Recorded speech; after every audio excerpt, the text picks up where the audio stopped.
같이 보겠습니다. 구약 성경 사사기 16장 28절부터 31절 말씀인데요. 제가 가진 성경 구약 390면에 나와 있습니다. 사사기 16장 28절로 31절 말씀을 한 절씩 교독하겠습니다. 삼손이 여호와께 부르짖어 이르되 주 여호와여 구하옵나니 나를 생각하옵소서. 하나님이여 구하옵나니 이번만 나를 강하게 하사 나의 두 눈을 뺀 블레셋 사람에게 원수를 단번에 갚게 하옵소서 하고, 삼손이 집을 버틴 두 기둥 가운데 하나는 왼손으로 하나는 오른손으로 껴 의지하고, 삼손이 이르되 블레셋 사람과 함께 죽기를 원하노라 하고 힘을 다하여 몸을 굽힘에 그 집이 곧 무너져 그 안에 있는 모든 방백들과 온 백성에게 덮이니 삼손이 죽을 때에 죽인 자가 살았을 때에 죽인 자보다 더욱 많았더라. 그의 형제와 아버지의 온 집이 다 내려가서 그의 시체를 가지고 올라가서 소라와 에스다로 사이 그의 아버지 마노아의 장지에 장사하니라. 삼손이 이 이스라엘의 사사로 20년 동안 지냈더라. 아멘. 아멘. 한 가지 광고를 빠뜨렸네요. 우리 VIP 작정하신 분들이 있잖아요. 그분들에게 작은 선물 티슈를 이렇게 전도부에서 준비한 것 같습니다. 지금은 우리가 그들을 품고 기도할 때입니다. 성급하게 다가가지 마시고 지금은 하나님께 맡기면서 기도하시고 또 작정하시고요. 또 기회가 된다면 이 작은 티슈 하나 교회에서 준비한 작은 선물이에요. 어디나 있는 티슈지만 기도하는 마음으로 여러분들이 우리 VIP 분들에게 전달해 주시면 좋겠고요. 또 로비에 준비되어 있습니다.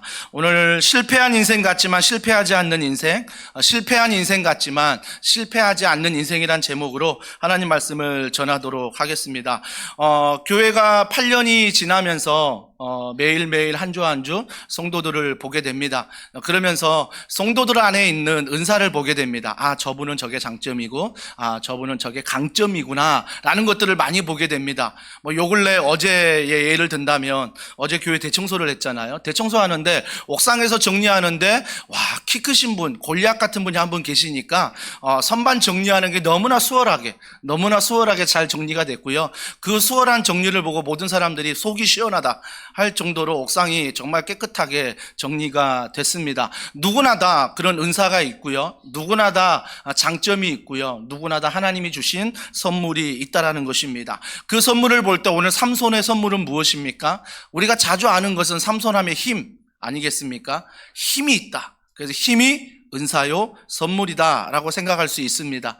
하지만 우리가 반드시 기억해야 될 것은 힘은 보너스입니다. 힘은 보너스예요. 그러면 정말 하나님이 삼손에게 준 선물, 은사는 무엇일까? 그것이 바로 사사기 13장 5절에 나타납니다. 다 같이 읽습니다. 시작.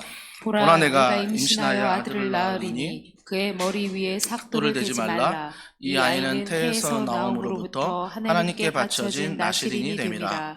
그가 블레셋 사람의 손에서 이스라엘을 구원하기 시작하리라 하시니. 나실인이다라고 말합니다. 이미 태어나기 전부터 구별되었다라는 뜻이죠. 구별되었다. 그래서 나실인으로 구별하면 세 가지를 우리가 가까이 하지 않았습니다. 첫 번째는 시체입니다. 두 번째는 포도주고요. 세 번째가 머리털을 밀지 않았습니다. 이게 바로 나실인이 지켜야 될 세 가지였습니다. 근데 이 세 가지를 가지고 태어났는데 그가 주신 사명이 힘이 아니라 오늘 사사기 13장 5절 하반절에 보니까 이렇게 말합니다. 그가 블레셋 사람의 손에서 이스라엘을 구원하기 시작하리라. 이게 하나님의 선물이었어요. 삼손을 통해서 이스라엘을 구원하시기 위한 하나님의 계획, 이게 삼손의 장점이었고 이게 삼손에게 하나님이 사명으로 주셨고 선물로 주셨다라는 것입니다. 근데 우리는 본문을 잘 알고 잘 듣지만 헷갈리는 게 무엇이냐면, 착각하는 게 무엇이냐면 우리에게 삼손처럼 힘을 주시옵소서 자꾸 말씀이 아닌 다른 것에 집중하게 된다라는 것입니다. 물론 힘도 그에게는 보너스입니다.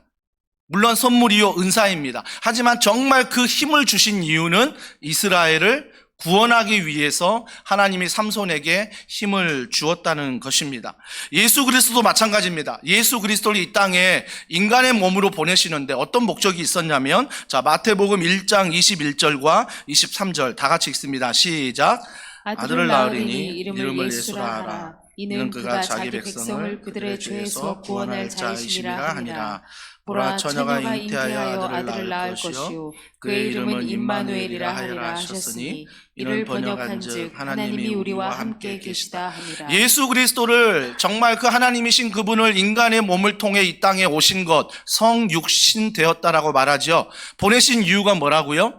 오늘 말씀해 보니까 그가 자기 백성을 그들의 죄에서 구원할 자다. 그러니까 예수님을 내가 믿는다면 그 믿음에서 내가 힘을 얻는 것, 내가 무언가 물질의 축복, 건강의 축복 받는 건 보너스지, 정말 예수 그리스도 이 땅에 보내신 목적은 내 죄를 사하기 위해서, 내 죄를 사하기 위해서 이 땅에 예수님을 보내셨다라는 것입니다. 그리고 뒤에 이렇게 말하죠. 보라 처녀가 잉태하여 아들을 낳을 것이요 그의 이름을 임마누엘이라 하라. 그래서 예수 그리스도가 이 땅에 오실 텐데 그의 이름을 임마누엘이라 하라. 그 임마누엘 뜻이 뭐라고요? 이를 번역한즉 하나님이 우리와 함께 계시다.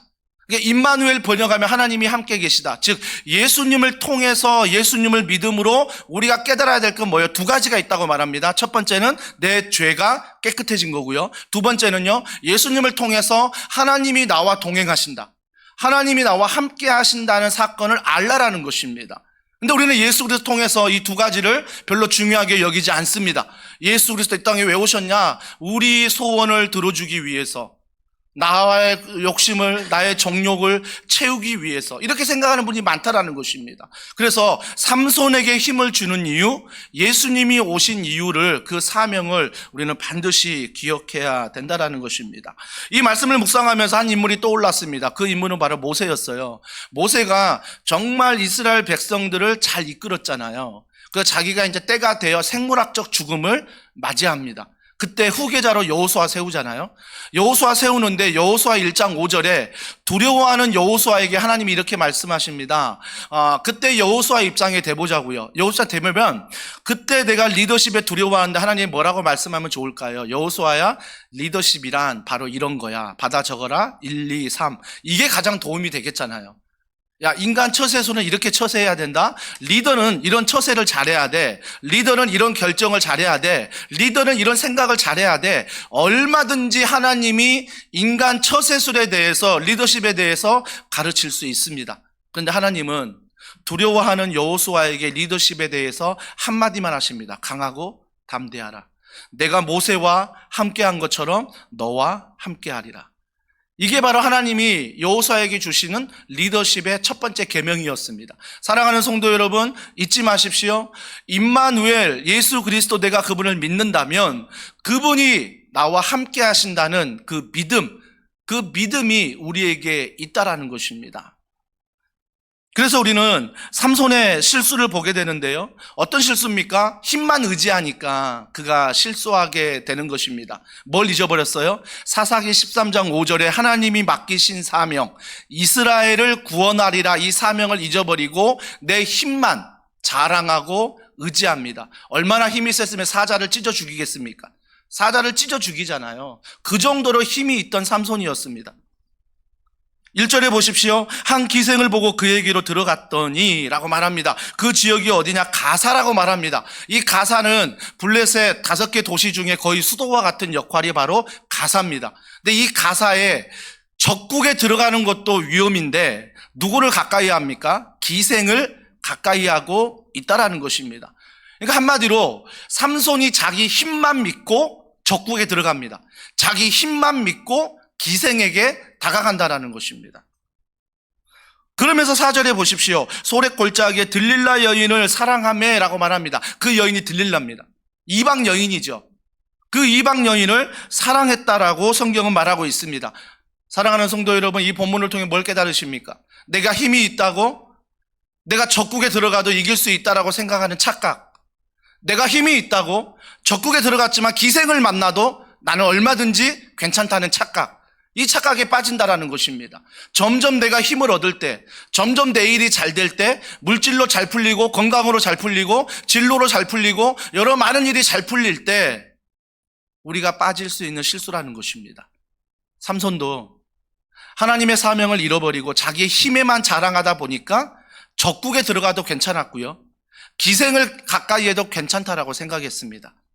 그러면서 그 들릴라가 정말로 자기 가까이 오는데, 자, 6절과 10절과 13절과 15절, 들릴라가 왜 당신의 힘이 세나 그 근거가 뭐냐 알고 싶은 거예요. 왜 그러냐면 그 당시의 문화를 좀 이해하셔야 됩니다. 그 당시의 문화는 무언가 신에게 이런 어떤 선물을 받았다면 네가 뭔가를 했기 때문에 그걸 받았을 것이다 라고 생각을 했고요. 두 번째는요, 네가 받은 힘은 마법과 같은 거다, 마술과 같은 거다. 그 마법이 뭐냐, 그 마술이 뭐냐, 이게 궁금했던 것입니다. 그러니까 들릴라도 자기가 너무 궁금하니까 자기 자신도 물어보지만 뒤에 보면 블레셋 사람들이 삼손을 결박하기 위해서, 삼손을 해치우고자 그 힘의 근원이 무엇인지, 어떤 마술을 부려서, 어떤 마법을 부려서 그 힘이 있는지를 찾아내라. 그러면 그걸 제하여 버리면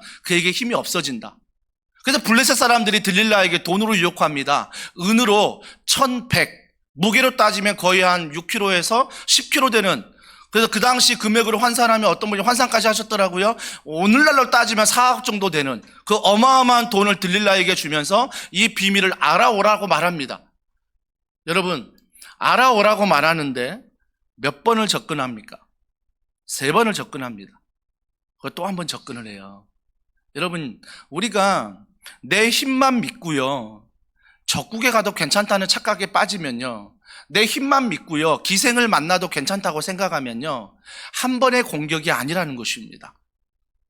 들릴라도 계속해서 3번 넘게 공격합니다. 근데 마지막 자기가 쓰는 무기가 있습니다. 그 무기가 뭡니까? 19절에 들릴라가 삼손에게 자기 무릎을 베고 자기하고. 남자들 다 약하지 않습니까? 정말 여기에 누가 괜찮다고 말할 수 있겠습니까?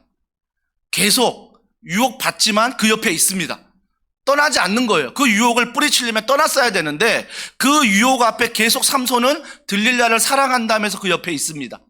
그리고 거짓말을 합니다. 내 힘은 여기에서 나온다. 몇 번 거절당하니까 들릴라가 뭐라고 말합니까? 자기 나 사랑하지 않지, 나를 존중하지 않지, 그러니까 나에게 거짓말을 하지 라고 말하면서 남자에게 자기의 마음을 이야기합니다. 남자들 여기에 약하지 않습니까? 무릎에 베고 자는 것도 약하지만 여자가 정말 측은지심으로 얘기할 때 남자의 마음이 막 흔들리지 않습니까? 저만 그렇습니까?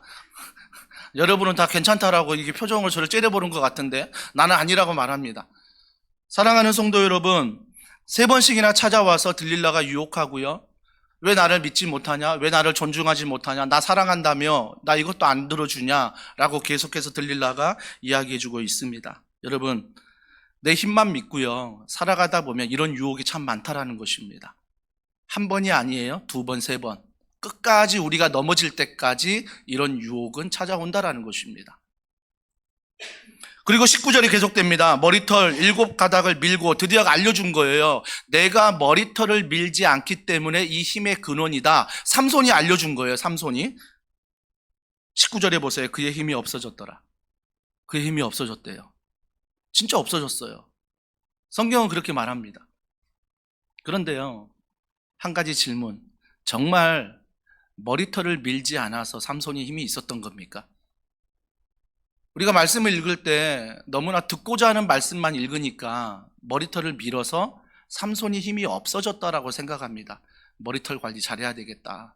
그런 식으로 적용을 하는 거죠. 성경은 그렇게 말하지 않습니다. 20절에 보세요. 20절 다 같이 읽습니다. 시작. 내가 전과 같이 나가서 몸을 떨치리라 하였으나 여호와께서 이미 자기를 떠나신 줄을 깨닫지 못하였더라. 정답을 찾으셨습니까? 머리털에서 힘이 있는 게 아니라 여호와 하나님이 그에게서 떠났다라는 것입니다. 하나님이 그에게 떠나니까 그에게 힘이 없다라는 것입니다.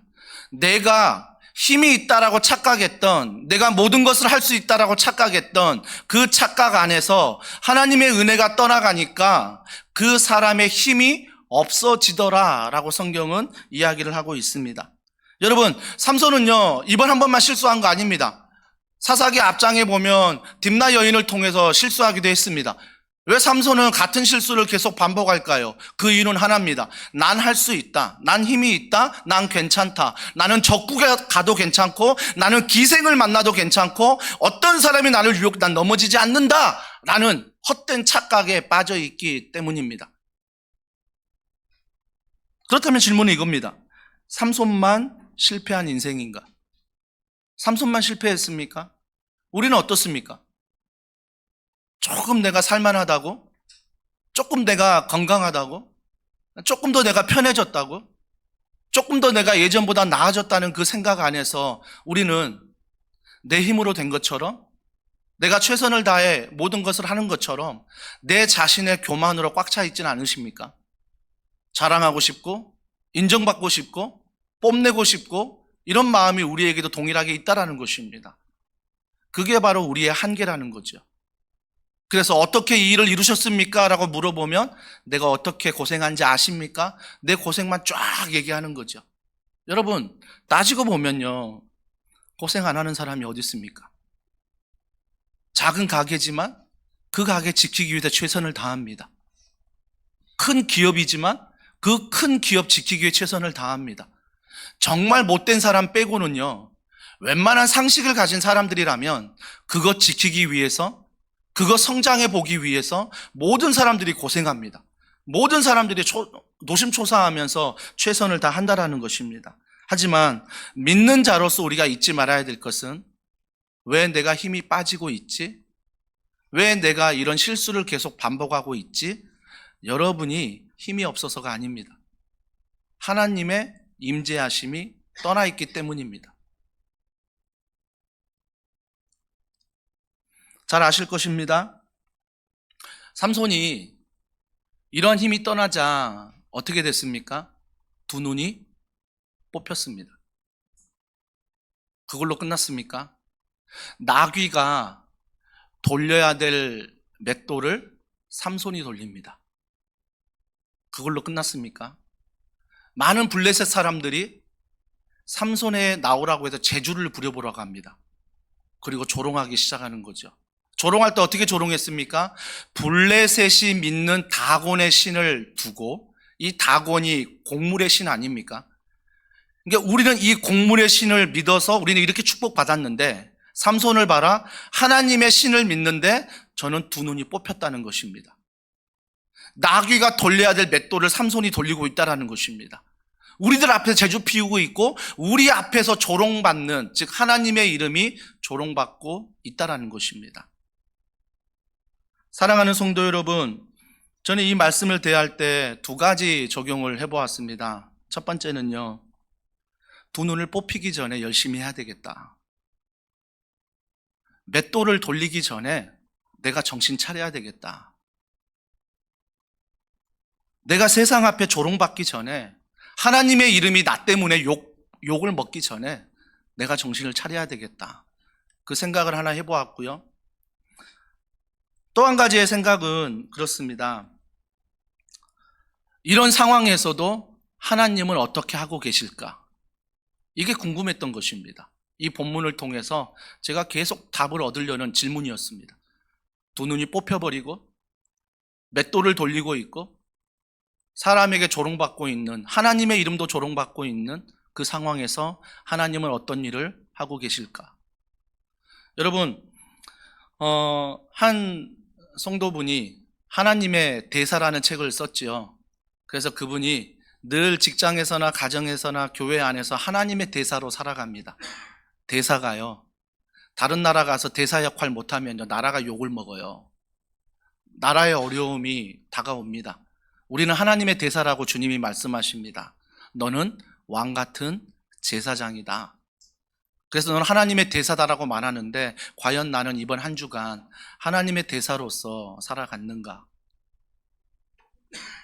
혹시 두 눈이 뽑혀버리고 맷돌을 돌리고 있고 여전히 세상 앞에 조롱을 받아도 그게 아무렇지도 않게 살아가는 그런 삼손의 모습이 아닐까라는 생각도 해보았습니다.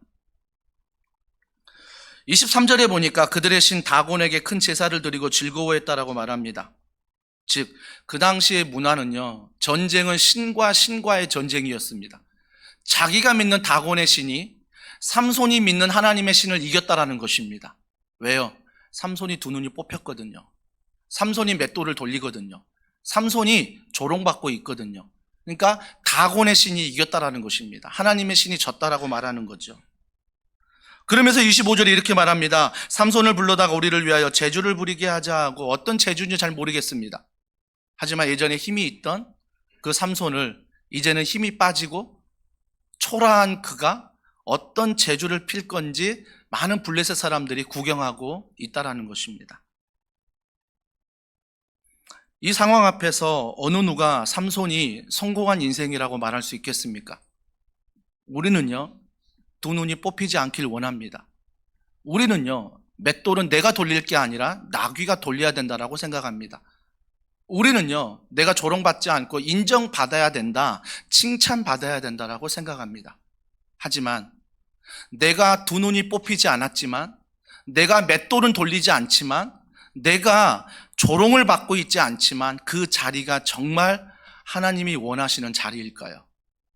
삼손은 힘이 있었지만 이스라엘 백성을 구원하기 위해서 하나님이 힘을 주셨는데 그 힘을 철저히 자기 자신을 위해서만 사용했던 것입니다. 자기의 정욕을 위해서, 자기의 인기를 위해서, 자기의 인정과 칭찬을 위해서 사용했던 삼손입니다. 사랑하는 성도 여러분, 하나님이 여러분에게 선물을 주셨다고 말씀을 드렸습니다. 그 선물은요, 내가 잘해서, 내가 최선을 다해서, 내가 열심히 해서 이루는 것도 맞을 겁니다. 근데 정말입니까? 정말 여러분의 최선만으로 이루어졌습니까? 여러분의 노력만으로 이루어졌습니까? 아내의 희생은 없었습니까? 자녀의 희생은 없었습니까? 누군가 기도해주고, 누군가 걱정해주고, 누군가 도와주는 희생은 없었습니까? 심지어 부모님의 희생은 없었습니까? 내 힘으로 되는 건 하나도 없다라는 것입니다. 내가 최선을 다했지만, 내가 노력했지만 부모님께서, 때로는 배우자가, 때로는 자녀들이, 때로는 교회 다락방 식구 누군가가 나를 위해서 기도하고, 나를 위해 걱정하고, 나를 위해 헌신했던 그 은혜가 있다라는 것입니다. 그래서 부모님의 은혜는 한이 없는 것입니다. 5월이 됩니다. 그래서 우리가 날마다 기억해야 될 것은 내가 이 세상에 쑥 태어난 것이 아니라 하나님이 보내신 선물이지만 그 하나님이 보내신 선물인 나를 위해 하나님이 선택하신 부모님 계시다는 것입니다. 우리는 그 사실을 잊어버리면 안 된다라는 것입니다.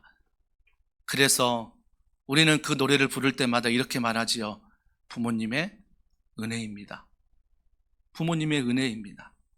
정상적인 부모라면 자식을 키울 때 내가 30에는 너에게 이덕을 보고 40에는 내가 이덕을 보고 50에는 내가 너에게 이덕을 봐야 되겠다라고 생각하며 키우는 부모가 정상적인 부모 맞습니까?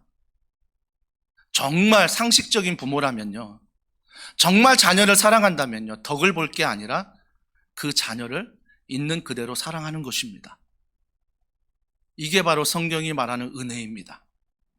은혜는요, 거저주는 것입니다. 은혜는요, 정말 위에서 베풀어 주신 사랑이라는 것입니다. 어찌 부모님의 은혜는 알지만 하나님의 은혜를 모르십니까? 우리가 반드시 기억해야 될 것은 어떤 분들은 두 눈이 뽑히지 않는 분도 계시고 어떤 분은 두 눈이 뽑히듯이 한 주간을 사시는 분도 있다라는 것입니다. 하지만 기억하십시오. 삼손이 실패한 인생 같지만 실패하지 않는 인생이라고 말하는 결정적인 이유가 28절에 등장을 합니다. 자, 28절 다 같이 읽습니다. 시작. 삼손이 여호와께 부르짖어 이르되 주 여호와여 구하옵나니 나를 생각하옵소서. 하나님이여 구하옵나니 이번만 나를 강하게 하사 나의 두 눈을 뺀 블레셋 사람에게 원수를 단번에 갚게 하옵소서 하고. 왜 삼손이 실패한 인생 같지만 실패하지 않는 인생입니까? 드디어 하나님을 찾습니다. 힘이 있을 때는요, 하나님이 사명을 주셨는데 그 사명 잊어버렸습니다. 그리고 내 정욕대로, 내 하고 싶은 대로, 내 욕심대로 살았습니다. 근데 두 눈이 뽑히니까요, 맷돌을 돌리다 보니까요, 조롱받고 있다 보니까요, 깨달은 거예요. 아, 내가 죄인이구나. 내가 잘해서 힘이 있는 게 아니라 하나님의 은혜였구나. 그걸 깨달은 거예요. 그때 은혜를 깨닫는 자가 먼저 고백하는 게 뭐예요? 여호와께 부르짖어 이르되 주 여호와여 구하옵나니 나를 생각하옵소서. 하나님이여 구하옵나니 라고 말합니다. 여러분 어떤 기도일까요? 좀 풀어볼까요? 살려달라는 기도입니다. 하나님 좀 살려주세요.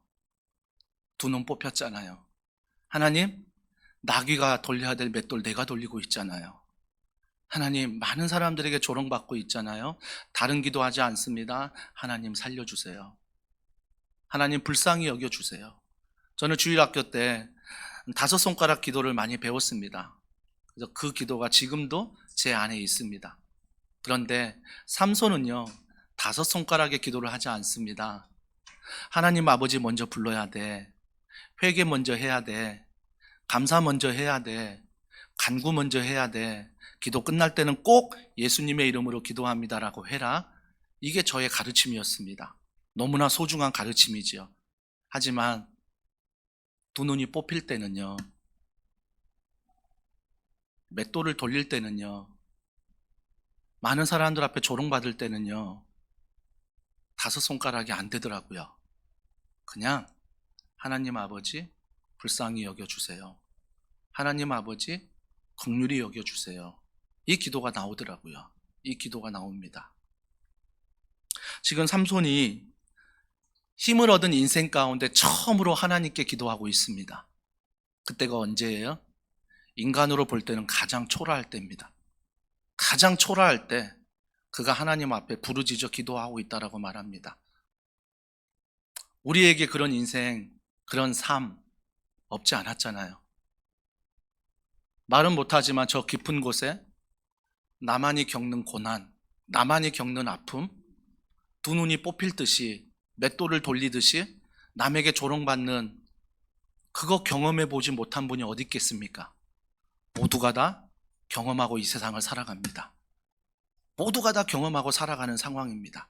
그때 우리가 어떻게 반응해야 됩니까?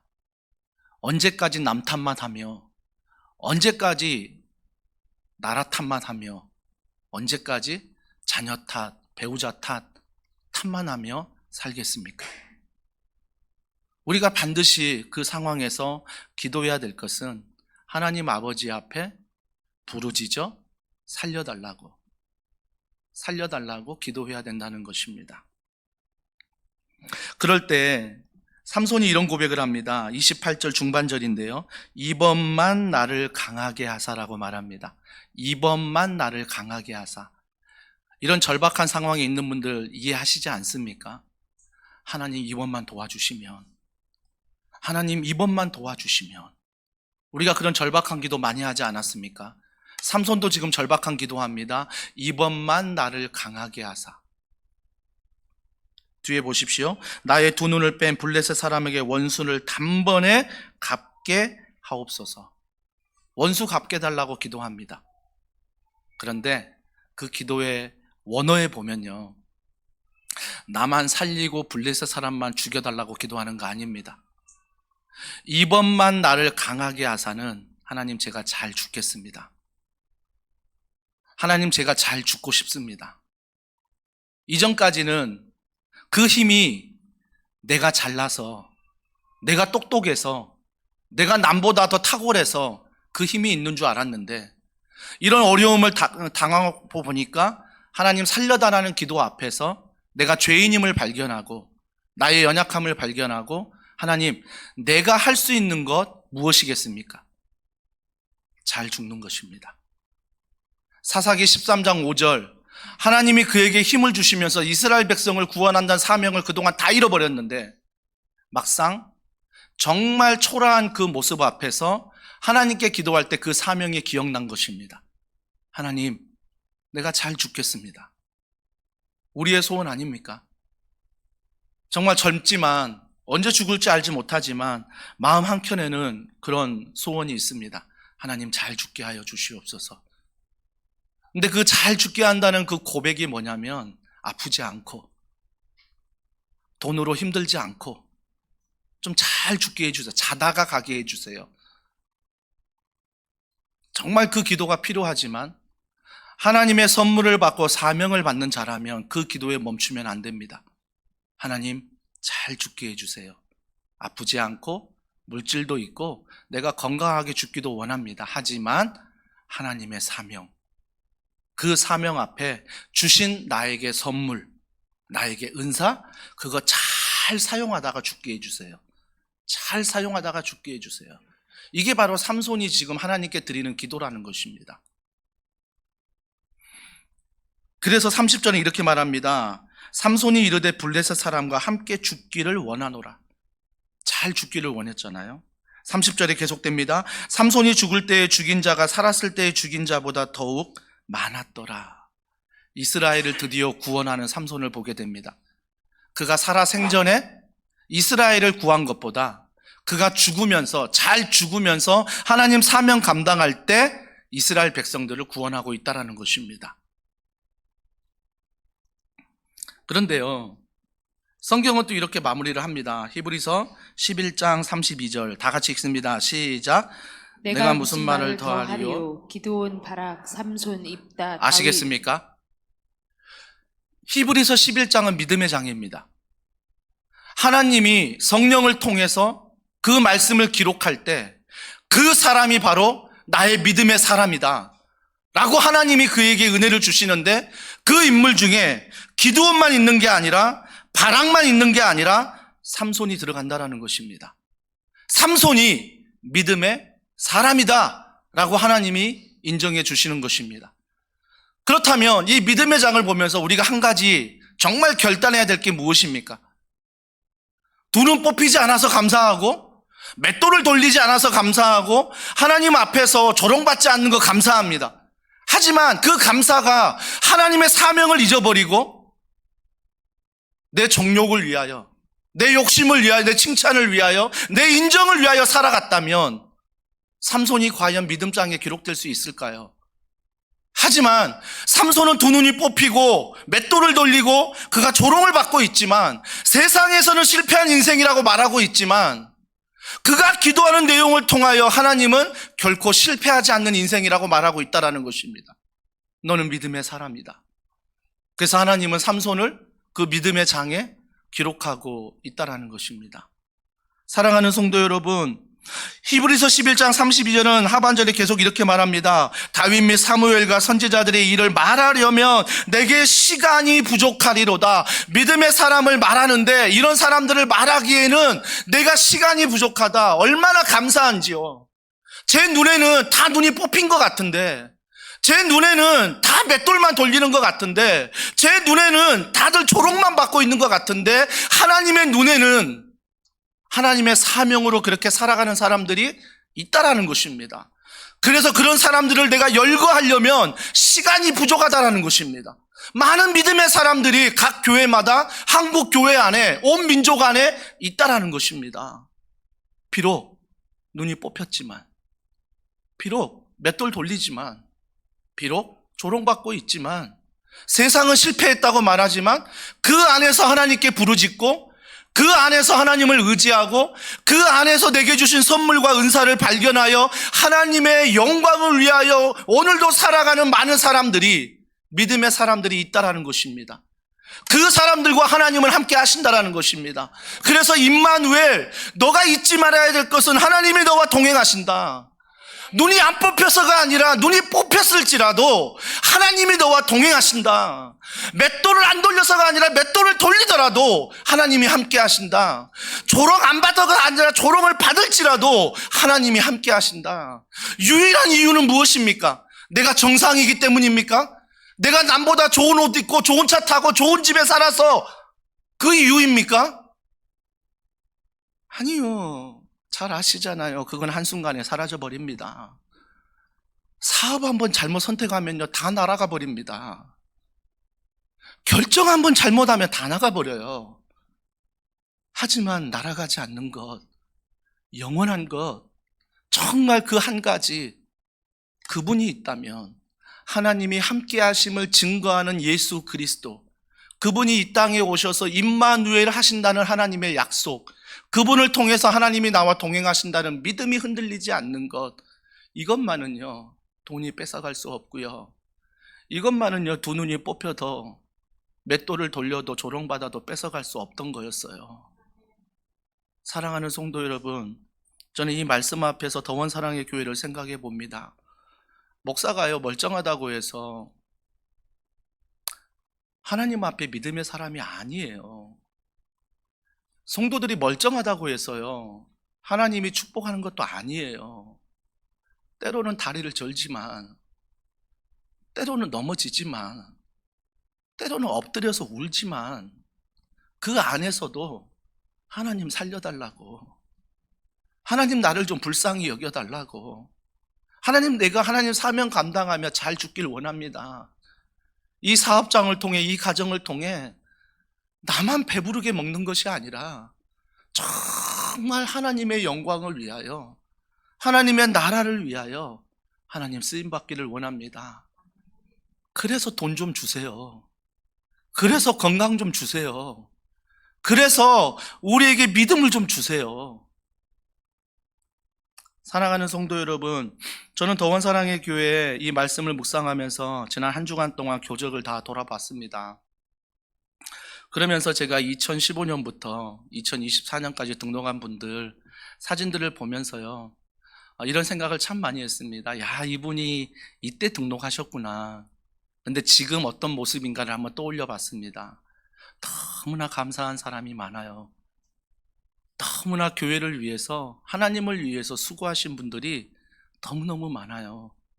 지난 화요일 날 밤 10시 반까지 피곤한 몸이지만 교회 사역을 함께 나누고, 어떤 일을 결정할 때 정말 내 집에 중요한 일을 결정하듯 하나님의 사역을 그렇게 무게 있게 대하고요.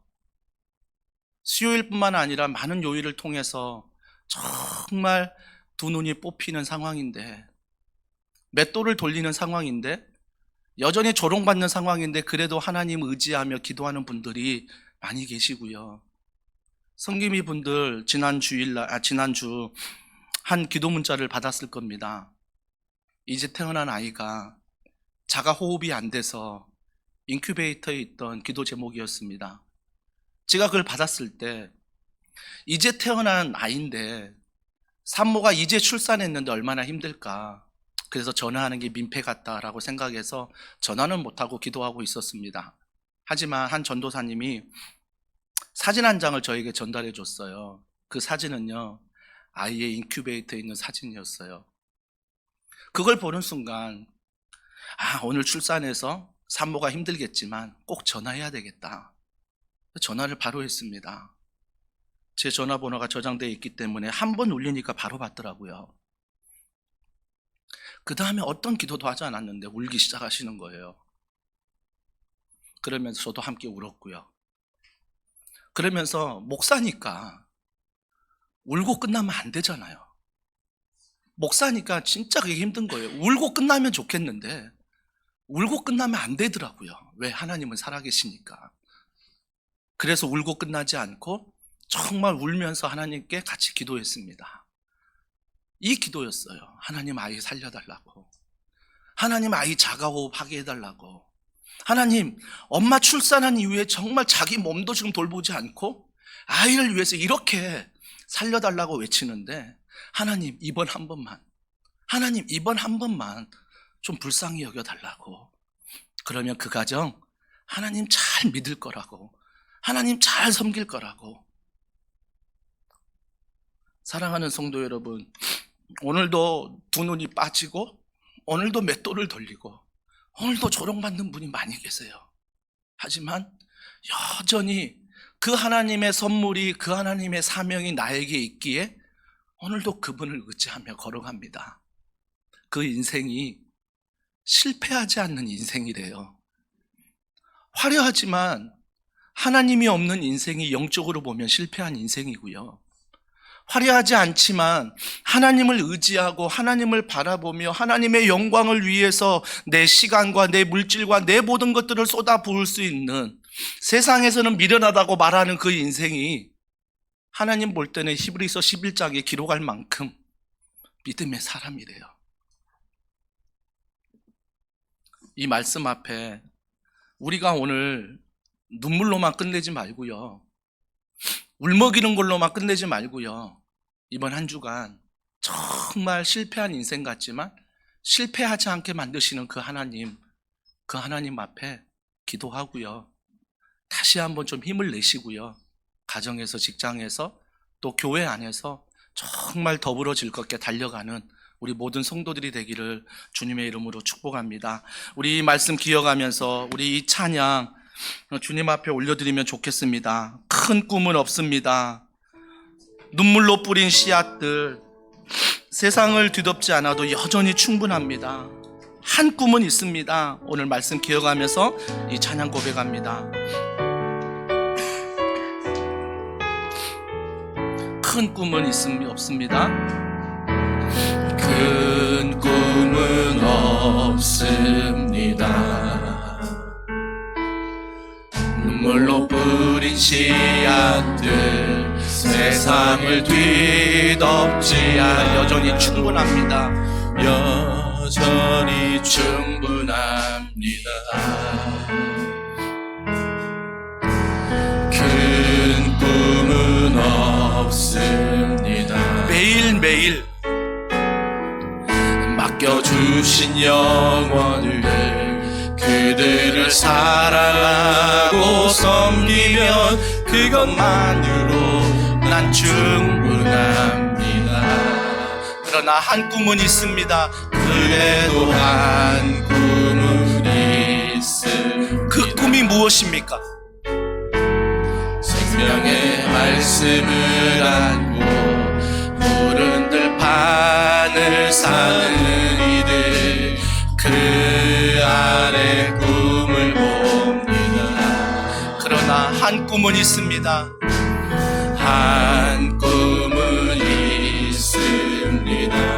하늘 보자 버리신 분, 하늘 보자 버리고 낮아져 이 땅에 오신 주님, 주님만이 나의 꿈이십니다. 주님만이 내 사랑입니다.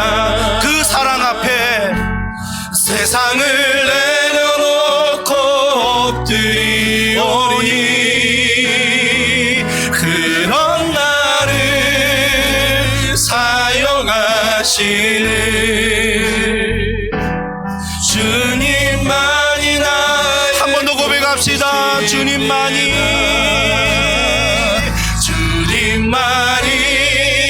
내 사랑입니다. 그분 앞에서 세상을 내려놓고 엎드리오니 그런 나를 사용하시. 이번 한 주간 주님만이 나의 꿈이시. 우리의 심령,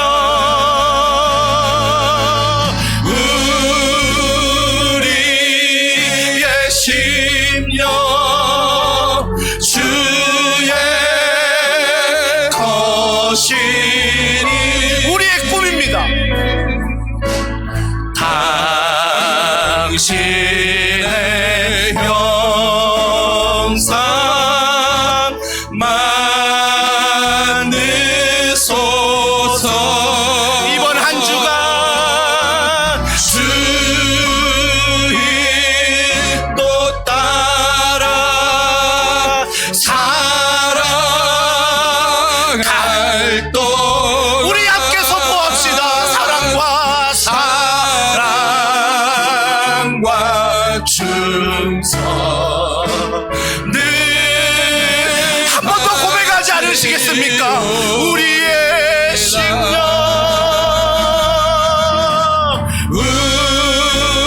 우리의 심령 주의 것이니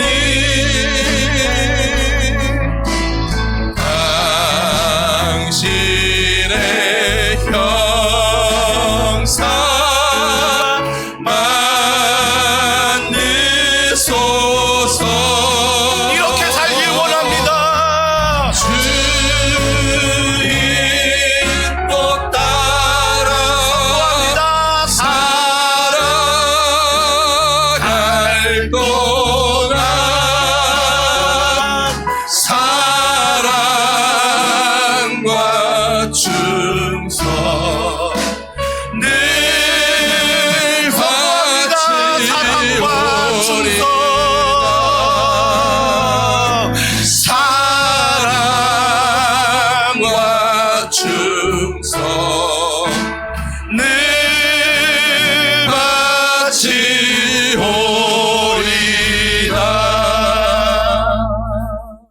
함께 기도해 보지 않으시겠습니까?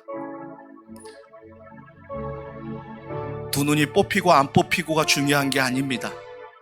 맷돌을 돌리고 안 돌리고가 중요한 게 아니라, 조롱을 받고 안 받고가 중요한 것이 아니라, 어떤 상황이라도 하나님 살려달라고, 하나님 도와달라고, 하나님 사명 알게 해달라고. 그래서 우리가 이번 한 주간 살아갈 때 하나님의 사명 앞에 직장에서, 가정에서, 교회에서 살아가게 하여 주시옵소서. 그때에 두 눈이 뽑히더라도, 그때 맷돌을 돌리더라도, 그때 세상 앞에 조롱을 받을지라도 결코 실패한 인생이 아닌 것을 기억하게 하시고, 하나님 앞에 성공한 인생으로, 하나님 앞에 믿음의 사람으로 세워지는 더원 사랑의 교회 모든 성도들이 되게 해달라고, 또 여러분이 알고 있는 그 어려워하는 성도들을 위하여 리위비인 홍성현 성도님의 자녀 자가호흡이 되게 하시고, 그 생명 하나님 살려달라고 우리 이 시간에 한 목소리로 함께 기도하겠습니다. 하나님,